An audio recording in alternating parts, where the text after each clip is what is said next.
Welcome to Burlap Teachers. Enjoy the video. You start now by preparing your environment. Open Roblox Studio and sign in. Make sure your device grants camera and microphone access so live tracking can run. Once done, open a character rig that already has a head mesh and face textures. Add a model folder for face bones or blend shapes and create a local script under Starter Player Scripts.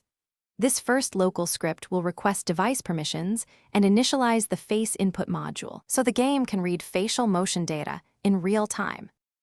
Now you implement the tracking logic inside the local script.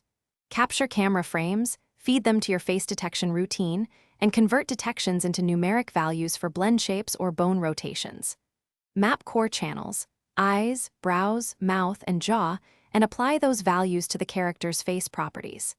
Make sure to smooth incoming numbers with linear interpolation or a small running average because raw data is noisy. Once mappings are live, test with simple expressions and print debug. Finish by optimizing and validating your system. Keep heavy face calculations client-side. Only send small state updates to the server to reduce lag. Test on the devices your players will use and tweak sensitivity and smoothing for each platform. Finally, add UI toggles to enable or disable tracking and clear onboarding prompts for camera permission.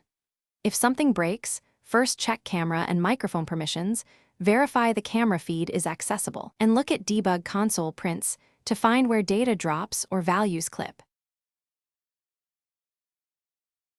Thanks for watching. Consider subscribing if this video helped you.